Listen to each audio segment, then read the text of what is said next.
हर साल महापुरुषों की, गुरु साहिबानों की जयंतियां सरकारी स्तर के ऊपर मनाने का काम हरियाणा सरकार की तरफ से किया जाता है समय समय के ऊपर। और उसी कड़ी के अंदर महाराजा दक्ष की जयंती 21 जुलाई को हिसार के अंदर मनाई जाएगी, जो स्टेट स्तर की होगी और सरकार की तरफ से मनाई जाएगी। इसमें मुख्य अतिथि हरियाणा के मुख्यमंत्री आदरणीय नायब सैनी जी होंगे और प्रदेश भर से समाज के बड़ी संख्या के अंदर लोग इसमें हिस्सा लेंगे। आज उसी का निमंत्रण देने के लिए यहाँ की सभाओं को निमंत्रण देने के लिए हम यहाँ पहुँचे थे। मैं कई ज़िलों के अंदर जाकर के आया हूँ और समाज के अंदर इस बात को लेकर के काफ़ी उत्साह है कि पहली बार महाराजा दक्ष प्रजापति जी की जयंती हरियाणा सरकार की तरफ से मनाई जा रही है। इसको लेकर के काफ़ी उत्साह है और मैं समझता हूँ कि एक बहुत बड़े कट उस दिन हिसार के अंदर होगा, क्योंकि हमारे मुख्यमंत्री आदरणीय नायब सैनी जी ने जहाँ हर वर्गों के लिए कार्य करने का काम किया है, लगातार उनको साथ लेकर के चल रहे हैं। वहीं विशेष रूप से अगर मैं बैकवर्ड क्लास की बात करूं तो बैकवर्ड क्लास की जो मुख्य मांगें लंबे समय से थी, एक तो क्रीमी लेयर की, क्रीमी लेयर जो है वो as per government of India लागू किया जाए, 6 लाख की बजाय 8 लाख किया जाए और उसके अंदर एग्रीकल्चर इनकम और सैलरी ना जोड़ी जाए। ये मुख्य मांग ओबीसी समाज की थी। और इसके साथ साथ खासकर जो पिछली सरकारें रही,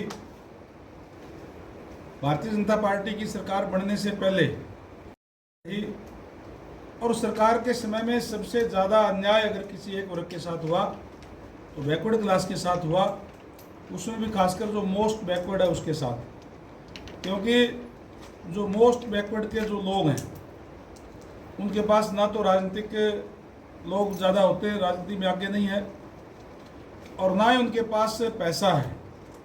सारे के सारे हाथ से काम करने वाले लोग हैं और उनके साथ खासकर जो सरकारी नौकरियों के अंदर भूपेंद्र सिंह हुड्डा जी के राज में जब भी कोई वैकेंसीज आती थी, कोई अगर BCA की 30 वैकेंसीज है तो 4-5 लेकर के एक नीचे छोटी सी लाइन लिख देते थे। रिजल्ट आता था उस टाइम कि योग्य उम्मीदवार ना मिलने के कारण ये पद रिक्त छोड़े जाते हैं, तो बैकलॉग छोड़ दिया जाता था। उन लोगों को योग्य घोषित करने का काम किया कांग्रेस के राज में।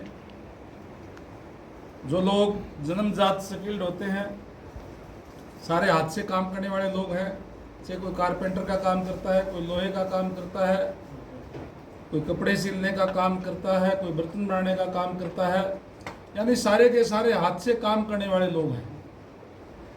मैं एक बात दावे के साथ कह सकता हूं कि जब से भारतीय जनता पार्टी की सरकार आई है, मैं इसके लिए धन्यवाद भी करूंगा। पहले आदरणीय मनोहर लाल जी के नेतृत्व में सरकार चली और अब नायब सैनी जी के नेतृत्व में है। एक भी वैकेंसी के अंदर जहां बैकवर्ड क्लास के लोग, कहाँ तो ये कहते थे कि जो बैकवर्ड का कोटा है उसमें योग्य उम्मीदवार नहीं मिले, आज उनको ट्रांसपेरेंसी के आधार पर मौका दिया गया है। आज जो बैकवर्ड क्लास के बच्चे हैं वो जनरल के अंदर भी अपना स्थान बना रहे हैं। एक भी वैकेंसी कोई बैकवर्ड क्लास के कोटे की किसी भी एडवर्टाइजमेंट के अंदर जो खाली नहीं गई। केवल कांग्रेस के समय में ये अन्याय करने का काम किया था, इसलिए ये होता था। अदरवाइज बच्चे तो पहले भी पढ़ते थे, आज भी पढ़ते हैं। पूरे हरियाणा प्रदेश के अंदर ट्रांसपेरेंसी के आधार पर नौकरियां देकर के युवाओं के अंदर एक विश्वास कायम करने का काम किया है और मैं इस बात के लिए धन्यवाद और बधाई देना चाहूँगा हमारे सरकार के मुखिया नायब सैनी जी को, जिन्होंने 23 जून को गुड़गांव के अंदर मीटिंग बुला करके ये घोषणा की कि जो क्रीमी लेयर की मांग जो ओबीसी समाज की है उसको as per government of India कर दिया जाएगा 8 लाख, और उसमें एग्रीकल्चर की और सैलरी की इनकम जो नहीं जोड़ी जाएगी। उसके साथ साथ उन्होंने ये भी घोषणा की कि जो बैकलॉग कांग्रेस के समय में रह गया था उस बैकलॉग को भी अभी जल्दी ही हम वैकेंसियाँ निकाल करके उसको भरने का काम करेंगे। जो बैकवर्ड के साथ जो धोखा हुआ था, जो अन्याय हुआ था, उसकी भरपाई करने का काम भी जो है हमारी सरकार करेगी।